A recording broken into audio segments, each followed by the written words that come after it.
nos da lo que queremos que comamos, es lo que nos da. Lo que queremos que comamos, lo que Dios quiere que comamos, eso nos da. Y no. Y este es un intento de veras para que nuestro conocimiento de Jesucristo sea algo más personal, sea algo más vital.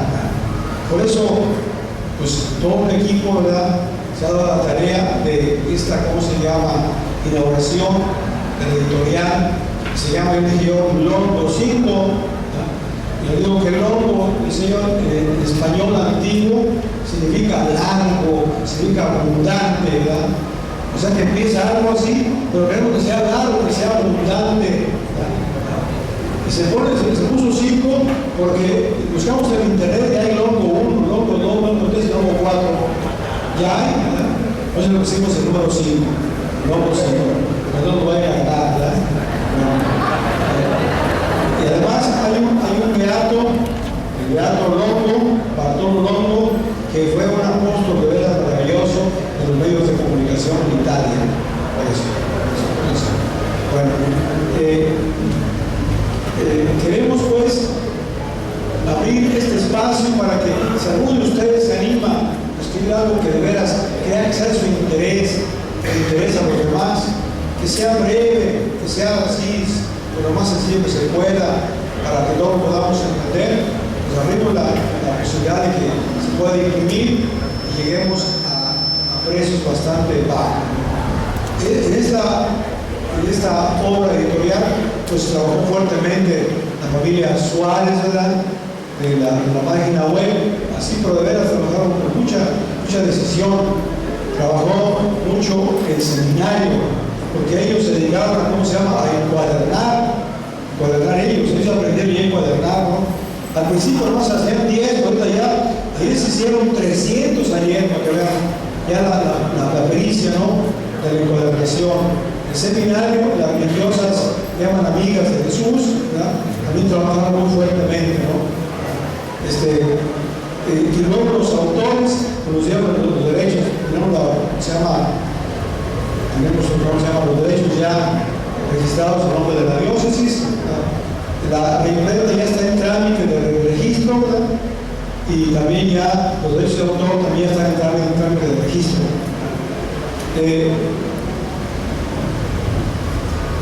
Entonces hay una pregunta sobre editorial. El precio que se les va a dar es muy barato, no es caro, ¿no? Porque yo he visto libros así parecidos que hicimos arriba de 100 pesos. Y a medida que avancemos, después van a ir disminuyendo porque vamos a utilizar menos personas. Ahorita hay un aparato que mete uno la USB, o sea, la memoria, y a los 3 minutos sale ya todo el libro hecho ya.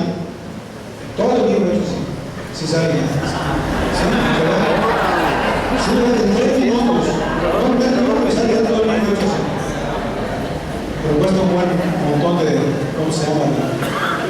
De panchola, no.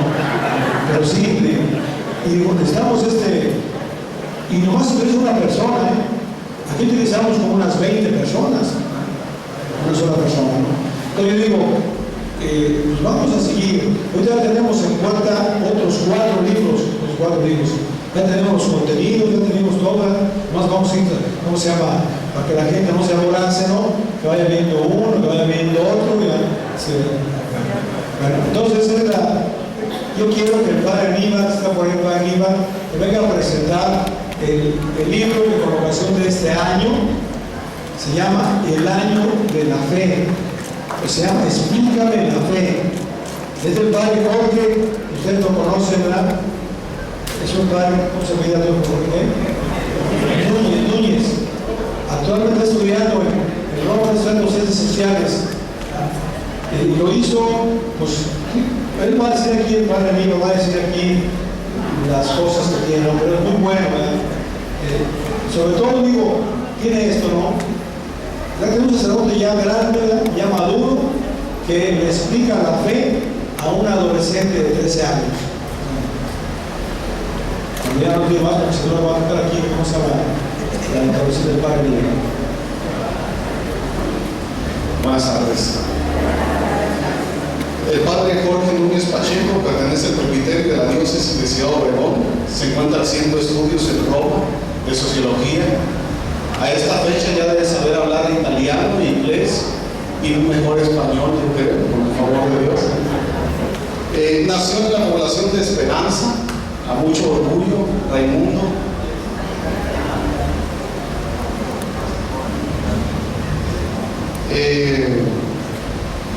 El 18 de julio del 75 y fue ordenado sacerdote el 27 de junio del 2008. Bueno, tomando la reflexión del padre Hugo, yo nunca he presentado un libro y debido a la naturaleza de la presentación me permito leer porque yo creo que es algo muy serio y muy formal. Explícame la fe, es el título del libro. No veas lo que das, ve tu fe. Creo que esta es una expresión que en algún momento todas, en la infancia, en la adolescencia, incluso en la madurez de la vida hemos hecho. Hemos pedido al sacerdote, al catequista, a los hermanos, explícame la fe. Al inicio del año de la fe, el Papa nos dice en el documento Porta Fide: la puerta de la fe introduce en la vida de comunión con Dios, permite la entrada en su iglesia, está siempre abierta para nosotros. Se cruza ese umbral cuando la palabra de Dios se anuncia y el corazón se deja plasmar por la gracia que transforma. Atravesar esa puerta supone emprender un camino que empieza con el bautismo y que dura toda la vida. Repito la última frase. Atravesar esa puerta supone emprender un camino que empieza con el bautismo y que dura toda la vida. El padre Jorge, creo, jamás pensó al escribir este libro que la providencia de Dios le daría un sí a su iniciativa de explicar la fe en un libro que tiene forma de novela, o diría yo, de diario espiritual de vida sacerdotal. Hablando de eso, de la vida sacerdotal, algo que como sacerdote quisiera resaltar es cómo el padre Jorge nos sumerge en la mente y en la vida de un sacerdote, con sus preocupaciones, enfermedades, vicisitudes pastorales, fraternidad sacerdotal, celo apostólico. Retrata un sacerdote humano, apostólico y me atrevería a decir hasta un sacerdote santo. Mi pregunta es: ¿acaso será el retrato del padre Jorge? El lector lo dirá. Algo cierto es que para quienes conocemos al padre Jorge en su singularidad tan propia, veremos reflejados sus pensamientos y sus expresiones en este libro. En el libro, a simple vista, se pudiera decir que un sacerdote y una niña son los protagonistas de esto que llamaríamos, más que novela, reflexión bíblica guiada. Pero creo que no podemos engañarnos al ver que la gran protagonista es la palabra de Dios, propuesta, esta palabra, en medio de un ambiente que a veces toma tonos dramáticos y otras veces un tanto poéticos. Incluso inicia el libro, dice el padre Jorge al inicio del libro, en el capítulo 1, la carretera se abría paso entre los encinos que abundaban en aquella región montañosa. El clima era bastante húmedo en ese tiempo y la neblina cubría ligeramente el camino con una suave nube. Con esto, el padre Jorge ya nos dice que escribió o inició su libro en la Sierra de Sonora, en sus destinos. Su encuentro con las hermosas y humildes comunidades serranas, en especial con la sencillez de su gente, creo le hizo pensar en exponer la fe, como él lo dice en la introducción, de manera sencilla. Agregaría yo, sin grandes pretensiones y rimbombantes palabras que solo un gran iniciado en griego, latino, hebreo pudiera entender. Por eso, este libro tiene la intención de exponer de forma amena y sencilla algunas verdades que cimientan nuestra fe. Se busca señalar un camino por el cual el lector comprenda de manera fácil y sencilla lo más mínimo de lo que cree y pueda tener elementos para entender conceptos más elevados. ¿Para qué esto? En palabras del padre Jorge, el chiste es que la gente tenga acceso y le pueda sacar provecho a esa idea. Así me lo dijo. Esta idea tendrá un tiraje de 500 ejemplares, dice el padre Jorge. Pero confío en decir, también con el padre Jorge, la verdad se me hacen pocos 500, porque si se difunde bien la idea y se promueve un poco mejor, puede tener un largo alcance. Así que quieren ir, por si acaso. Dice Santo Tomás de Aquino: enseñar a alguien para traerlo a la fe es tarea de todo predicador e incluso de todo creyente. Santo Tomás de Aquino. Al final es lo que quieren lograr. En un momento del libro nos va a decir: la lluvia se soltó y el viento fresco se propagó por el lugar. Hay mucho más que aprender, dijo el padre, interrumpiendo la meditación de la joven. Ahora tienes que seguir tu camino, pero no te preocupes, todos los discípulos de Jesús lo hicieron. Muy bien, ahora me toca a mí, señaló la niña, aceptando lo que le había dicho. En fin, un libro sacerdotal, ameno, humano, firmemente coloreado con los pasajes bíblicos más importantes, y un libro que a mi parecer logra su objetivo. Ese es el libro que pueden tener en sus manos. Solo tengo un reclamo. Creo que el mismo reclamo que la mayoría de los lectores tendrán, pero que no puedo compartir. Un reclamo que no puedo compartir porque lo tienen que leer.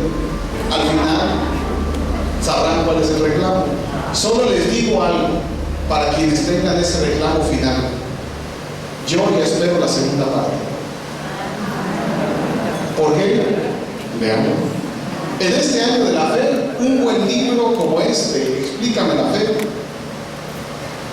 En el año de la fe, un buen libro como este, una tacita de café, y si es talega de la sierra, mejor, podría ser un buen inicio para este año. Y hablando de inicios, permítanme compartirles unas palabras del mismo libro. Al encumbrar una montaña, observó el paisaje que se tornaba simplemente espectacular. Podía divisar cómo la lluvia fuerte a lo lejos y la neblina caminaban lentamente entre los cerros. Se dejó cautivar por unos momentos sin perder de vista la carretera. Sintió ganas de detenerse un momento para contemplar aquel paisaje, pero su obligación de llegar al siguiente pueblo fue más fuerte. Lástima que en un cura tan viejo como yo sean más los achaques que le producen este clima que la admiración, bromeó para sí, dibujando una leve sonrisa.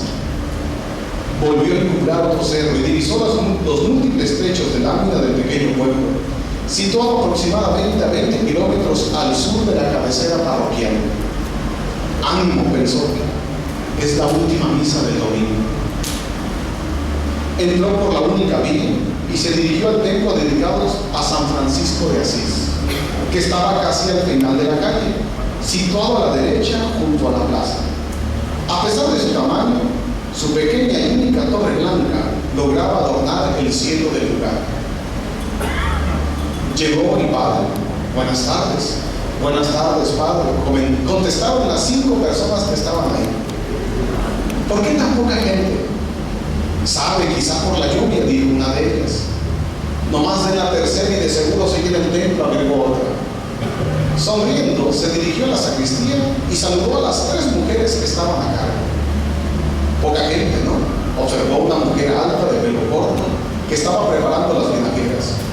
Sí, poca, pero suficiente, creo, dijo el padre.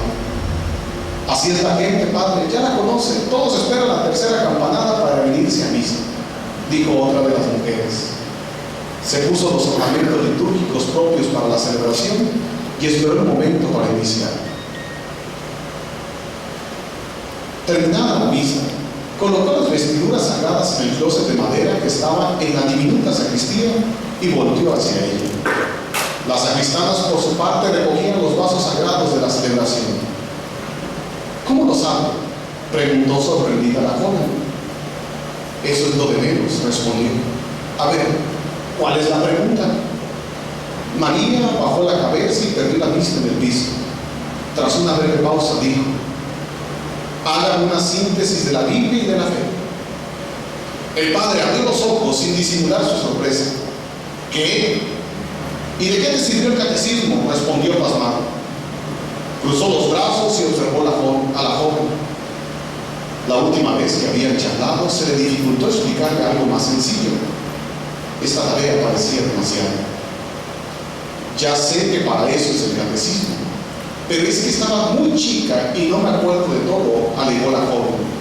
Es importantísimo, pero ¿sabes lo que me estás preguntando? Explicarte la Biblia y todo lo referente a la fe nos llevaría mucho tiempo, incluso años. Hay tantas cosas que decir. Hizo una pausa, suspiró y preguntó: ¿y tú quieres que te las explique en un momento? Exacto, contestó sonriendo la criatura. Pero criatura, balbuceó el padre sin encontrar palabras, solo a ti se te ocurre. Si quieres conocer más nuestra fe, lee el catecismo de la Iglesia Católica, ahí está todo lo que buscas. Es mucho. Yo necesito respuestas breves y sencillas. Válgame el cielo, gimió sobándose la cabeza. Solamente aprende a vivir el credo. Te lo sabes. Esa es la fuente de nuestra fe. En él se encuentran los principios de todo lo que creemos. Sí, me lo sé, afirmó la niña. Creo en todo eso, pero quisiera que me dieran una breve síntesis. Usted sabe, para poder contestar las preguntas que me hacen. Ay, gimió el padre visualizando lo que le esperaba.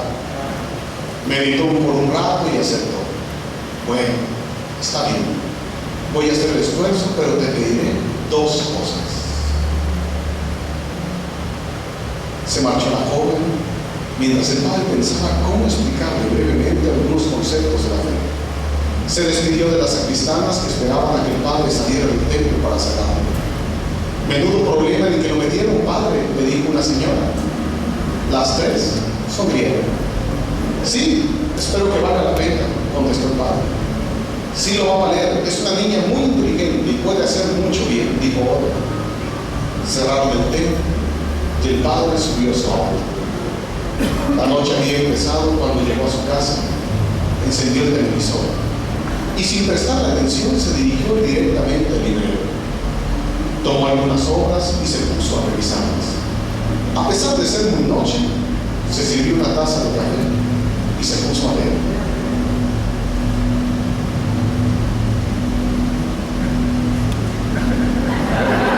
El resto lo pueden leer.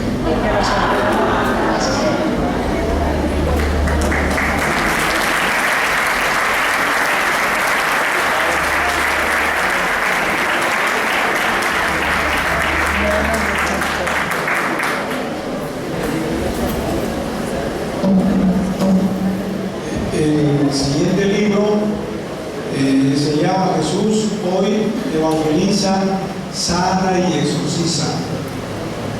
Él de una manera valiente y clara se enfrenta al problema del maligno, el problema del mal que nos está agobiando. Según estadísticas muy fehacientes, o sea, muy creíbles, de cada 10 católicos, 7 tienen contacto con la brujería, 7 tienen contacto con el espiritismo, o sea, con las diversas manifestaciones del maligno.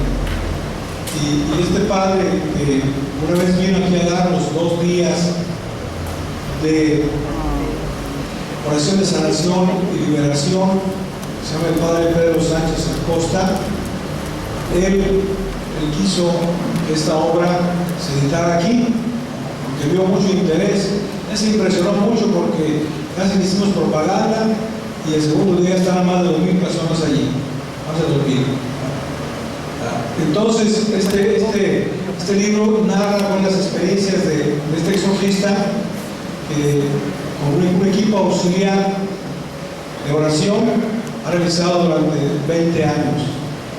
Y tiene como coautora a la señora María Teresa Ochoa Rodríguez, también vino, y se presenta ante ustedes. A lo mejor los términos son un poco difíciles. ¿Por qué? Porque el terreno que se pisa es un terreno resbaladizo, no es un terreno seguro.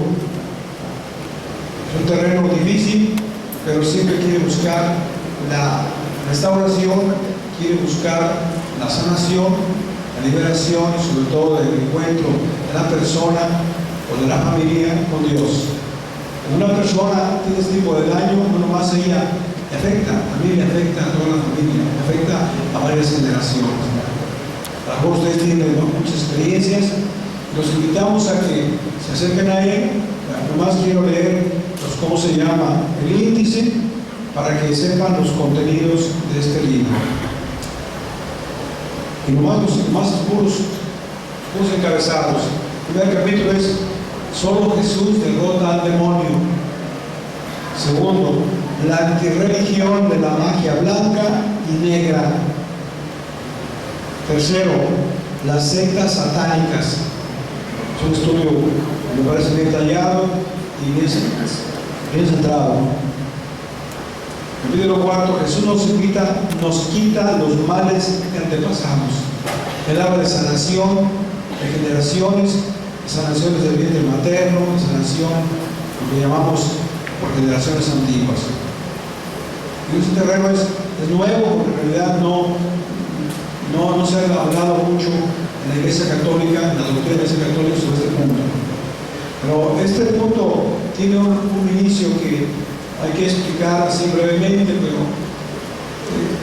el padre Gabriel Amor, que es, mucho tiempo fue el exorcista de Roma y que fue presidente de todos los exorcistas del mundo, él dice que en su contacto con el demonio revela cosas que no están en la revelación católica.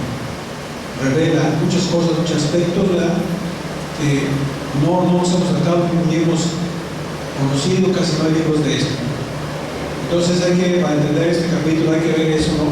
El demonio, ¿verdad?, habla de diferentes maneras y revela cosas, porque el demonio es un ser inteligentísimo, ¿verdad?, lleno de odio, lo que sea, pero siempre revela cosas a través de aquellos que están poseídos por el demonio. Capítulo 5. Daños que nos hace la magia blanca y negra. Capítulo 6. La iglesia y las almas en pena. Que se me subió a quién sabe qué y que no puedo levantar, ¿no?, y que me está hablando y que me está, ¿cómo se llama? O sea, aquí se aclara este punto, ¿no? Después se habla de uno de los actores importantes en la sanación y liberación, son los ángeles de Dios. Porque Dios los nombró, sobre todo a San Miguel Arcángel y a todos, ¿cómo se llama?, a todas las huestes que lo siguen a él, son fieles al Señor. Él habla de los ángeles malos, es un conocimiento pues del demonio, de sus jerarquías, de las manifestaciones que tienen los demonios, tiene pues también sus 10 mandamientos, ¿verdad?, diferentes, todo lo contrario a los mandamientos de Cristo o de la iglesia.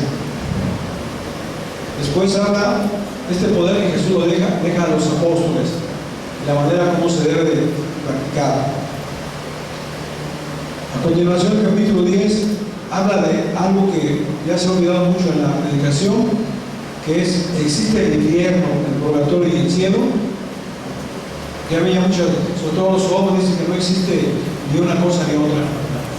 Parecen cosas raras, cosas nuevas, pero él demuestra pues de la experiencia de un exorcismo estas realidades.